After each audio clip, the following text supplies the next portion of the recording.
ನಮಸ್ಕಾರ. ಬದಲಾವಣೆ ಈ ಜಗತ್ತಿನ ನಿಯಮ. ಪ್ರಕೃತಿಯು ಸೆಕೆಂಡ್ಗೆ ಬದಲಾವಣೆಗೊಳ್ಳುತ್ತಲೇ ಇದೆ.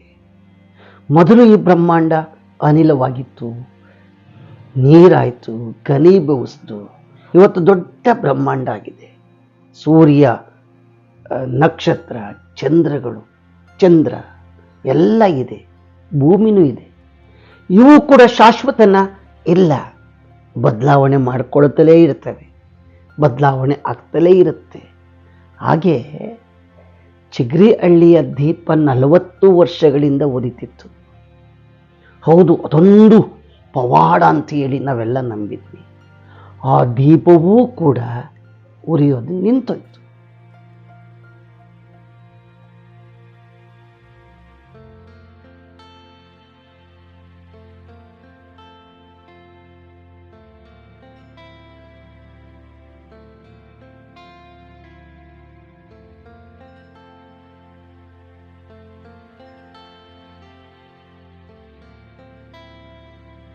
ಈ ಪ್ರಕೃತಿ ಹೇಗೆ ನಿರಂತರ ಬದಲಾವಣೆ ಮಾಡಿಕೊಳ್ತಿರುತ್ತೋ, ತನ್ನ ಅಸ್ತಿತ್ವ ರೂಪಿಸ್ಕೊಳ್ತಿರುತ್ತೋ, ಹಾಗೆ ಮನುಷ್ಯನೂ ಕೂಡ ಸದಾ ಬದಲಾವಣೆ ಆಗ್ತಲೇ ಇರ್ತಾನೆ.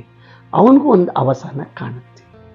ಅದೇ ರೀತಿ ಮನುಷ್ಯನೇ ಕಂಡಿಡಿದಂತಹ ಈ ಪವಾಡಗಳಿವೆಯಲ್ಲ, ಅವುಗಳಿಗೂ ಕೂಡ ಸ್ವಲ್ಪ ದಿವಸ ವೈಭವೀಕರಣ ಆಗ್ಬೋದು, ಅವಕ್ಕೂ ಅಂತ್ಯ ಇದೆ ಅನ್ನೋದಕ್ಕೆ ಈ ಚಿಗರಿಹಳ್ಳಿಯಲ್ಲಿ 40 ವರ್ಷಗಳಿಂದ ಉರಿತಾ ಇರ್ತಕ್ಕಂಥ ದೀಪ ಸಾಕ್ಷಿಯಾಗತ್ತೆ.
ಎಸ್ ಬಿಡಿ, ದೀಪ ಉರಿತು ಆರೋಯ್ತು.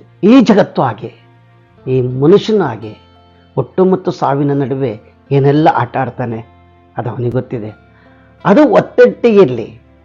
ಮೊನ್ನೆ ನಾನು ಪೇಪರ್ ಓದ್ತಾ ಇದ್ದೆ, ಅದು ಪ್ರಜಾವಾಣಿ ಪೇಪರಲ್ಲಿ ಏನಿತ್ತು ಗೊತ್ತಾ?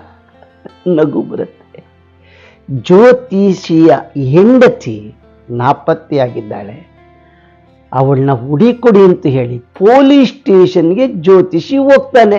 ಇದು ನನ್ನ ಮಾತಲ್ಲ, ಪೇಪರಲ್ಲಿ ಬಂದಿದ್ದು. Please watch.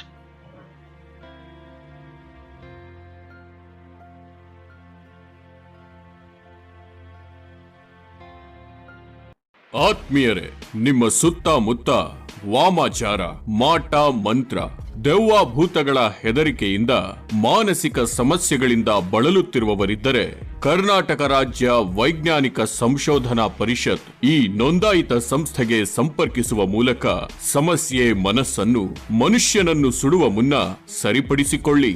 ನಿಮ್ಮ ಸ್ನೇಹಿತರು, ಹಿತೈಷಿಗಳು, ಸಂಬಂಧಿಕರು ಕಾಣದ ಕೈಗಳಿಗೆ ಬಲಿಯಾಗುವ ಮುನ್ನ ನಮ್ಮನ್ನು ಸಂಪರ್ಕಿಸಿ.